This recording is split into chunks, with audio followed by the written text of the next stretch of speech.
par rapport à l'exemple que vous donniez de paire Dodu avec tous les codes barres plus NFC, est-ce que ça veut dire qu'il y a tous ces codes qui sont présents sur le packaging?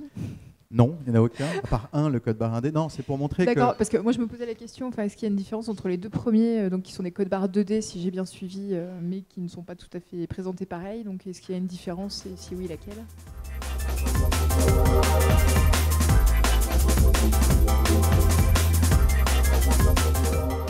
Il y en a, mais on va rentrer dans le détail. Oui, le code barre totalement à gauche s'appelle un QR code. Qui a été initié par Docomo au Japon, donc l'opérateur japonais, venu de l'industriel pour être scanné par leur téléphone. Donc c'est l'histoire des codes barres. Donc à l'époque, on pouvait le faire, alors qu'à l'époque, le code barre indé, on ne pouvait pas le faire. Et celui d'à côté, le Data Matrix, c'est un code d'une norme européenne. GS1 l'utilise aussi. En fait, c'est les deux mêmes. Je vais contredire un peu. Non, simplement, le QR code en fait, est un data matrix permettant d'encoder les caractères japonais et chinois. Mais en fait,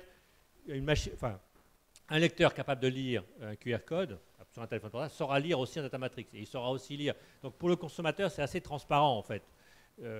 Les lecteurs aujourd'hui sont multi-Kodaba. Donc il n'y a pas. Bon, nous, on est en train, sous l'impulsion des Japonais et des Coréens, GS1 est en train d'intégrer également le QR code parmi nos standards, au même titre que le Data Matrix. En fait, les deux premiers codes sont utilisés en affichage ou en presse. Oui, alors, juste pour illustrer ça, on avait fait une opération avec Carrefour sur des produits techniques. Et donc, sur le conditionnement du produit technique, il y avait le code à barre indé, mais sur les prospectus, ils avaient mis le 2D. Mais le contenu, en fait, était le même. Simplement, ils trouvaient que c'était mieux sur le prospectus imprimé de mettre le 2D. Ça faisait un peu plus marketing. Par contre, sur le packaging lui-même, qui était imprimé par le détenteur de la marque, en fait, le fabricant, on avait laissé le 1D, mais le contenu était le même. Et quand on flashait l'un ou l'autre, on arrivait au même résultat.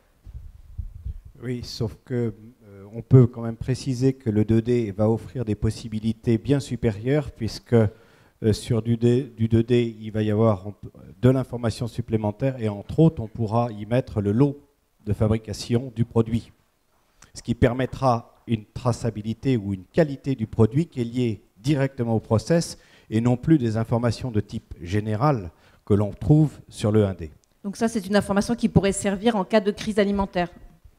Oui, alors attention. Attention.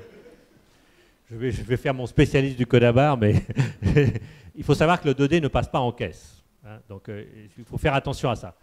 On a créé, il y a maintenant 10 ans, un code à barre qu'on appelle le data bar, dont l'objectif est de pouvoir faire ça, justement, mais tout en continuant à passer en caisse. C'est-à-dire qu'on a créé un code à barre spécial qui est un code à barre linéaire et qui permet effectivement d'encoder le numéro de fabrication, la date limite de péremption, et qui va être utilisé, on est juste au balbutiement de ces applications-là, sur des poids variables.